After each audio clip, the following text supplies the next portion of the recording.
Assalamualaikum warahmatullahi wabarakatuh.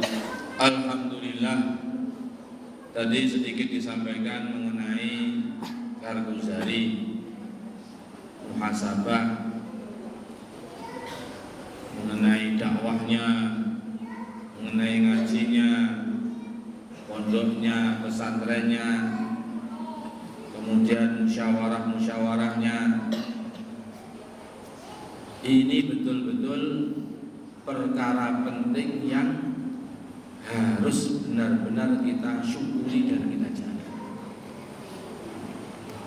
Guru kita almarhum Syekh Zairon rahimahullah dulu bukan hanya sekali dua kali, tetapi berkali-kali menyampaikan bahwa saya ingin pondok pesantren ini, pondok pesantren Al-Fatah Temboro ini, waktu itu beliau mengatakan, dengan semua santri-santrinya, lalu alumninya, ustadznya, bahkan nanti kedepannya dengan cabang-cabangnya, saya ingin oleh Allah dijadikan menjadi kebangkitan Wali Songo yang kedua.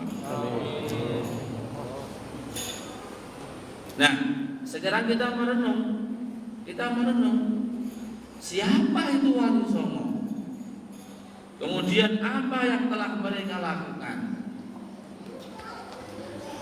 di dunia ini.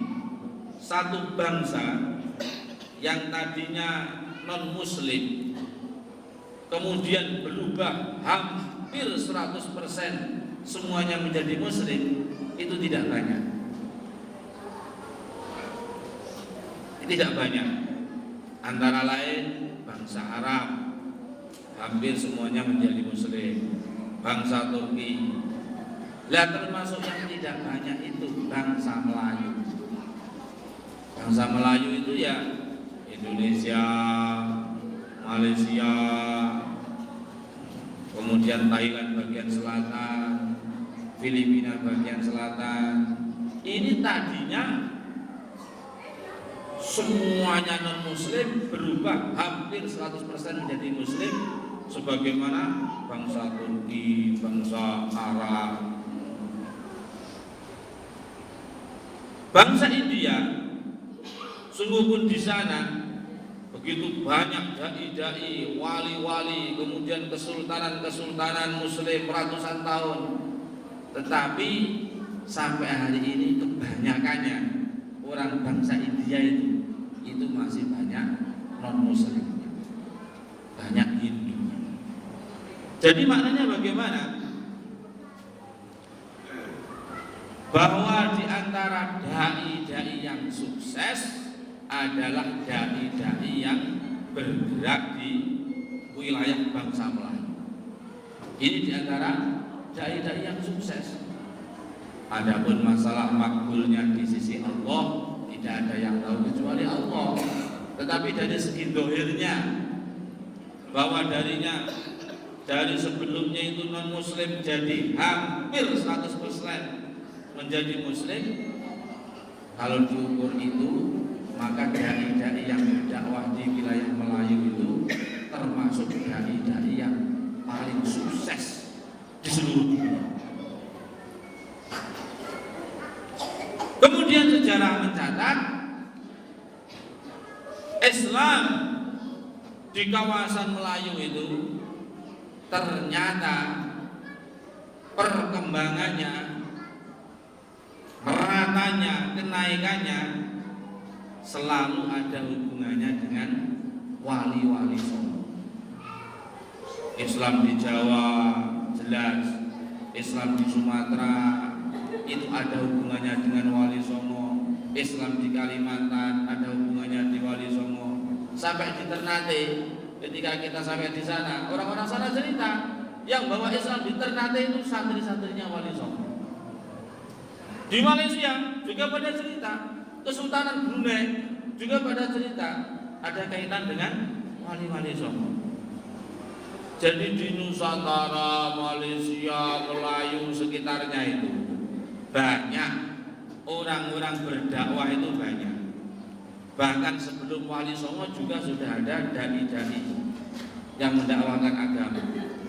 Tetapi kesuksesan berubah hampir 100%, seluruhnya menjadi muslim itu setelah era dakwahnya Wali-Wali Songo.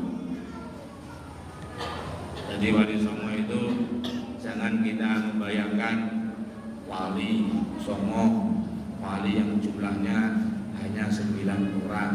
Bukan begitu.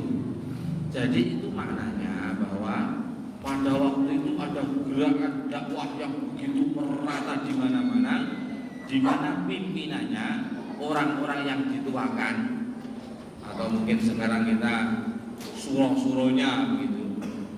Suruh-suruhnya itu jumlahnya jumlahnya itu 9 orang. Sampai kurang lebih ada yang mengatakan 4 periode, ada yang mengatakan sampai 5 periode. Periode pertama itu amirnya, pimpinannya Maulana Malik Ibrahim. Periode kedua pimpinannya Mbah Sunan Ngampel. Periode ketiga Sunan Giri, dan seterusnya sampai 4 atau 5 periode, di mana nanti kalau meninggal satu dimusyawarahkan siapa yang menggantikan. Ada meninggal satu dimusyawarahkan siapa yang menggantikan. Jadi maknanya pada waktu itu dakwahnya itu sudah dalam bentuk ijtimaiyah. Ada musyawarahnya. Masyhur sekali cerita mengenai gua di Pamijahan di Tasikmalaya itu.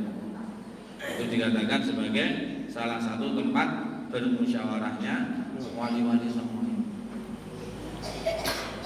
Jadi kalau guru kita almarhum Kiai Zairan rahimahullah, beliau mengatakan, saya ingin Al-Fatah ini santri-santrinya, alumninya, ustadz-ustadznya, bahkan cabang-cabangnya menjadi kebangkitan Wali Songo yang kedua. Itu maknanya terjadi semangat luar biasa penyebaran agama seperti zaman Wali Songo.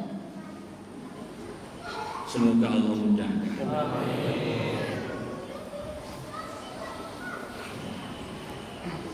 Wa ma dzalika 'ala Allah bi'aziz, dan yang demikian ini mudah kalau dimudahkan oleh Allah.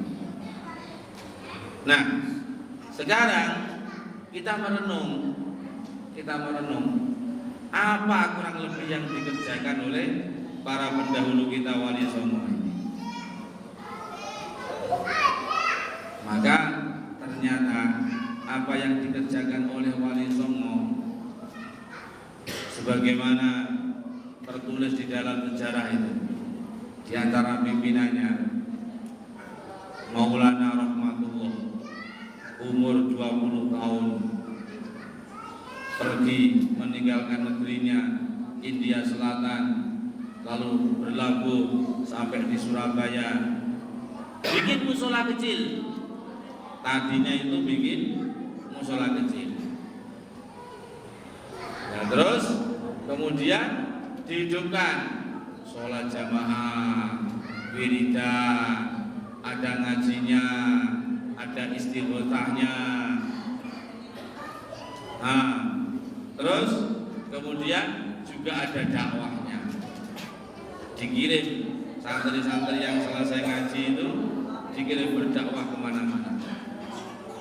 Termasuk diantara yang paling kondang waktu itu tiba-tiba Brawijaya V, Raja Majapahit, tiba-tiba itu masuk Islam, tertarik dengan apa yang dibawa oleh Wali Songo ini, sehingga anaknya itu dikirim mondok ke Sunan Ngampel, Brawijaya 6. Selesai ngaji, maka akhirnya Brawijaya 6 ini dikirim ke Demak, mendirikan kerajaan Islam yang pertama kali di tanah Jawa, Kesultanan Demak Timur. Jadi komplit, ada ibadahnya, ada ngajinya, ada dakwahnya, dan juga ada ajaran-ajaran mengenai akhlaknya.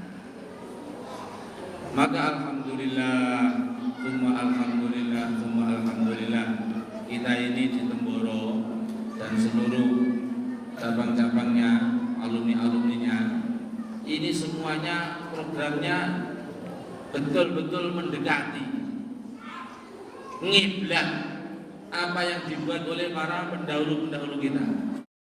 Terima kasih ya guys sudah mengunjungi channel kami dan menonton sampai akhir video, and don't forget to subscribe ya guys. Semoga video ini bermanfaat. Jangan lupa ya guys, please jangan lupa klik tombol subscribe guys, karena subscribe itu gratis, dan semoga yang sudah subscribe selalu mendapatkan rezeki yang berlimpah.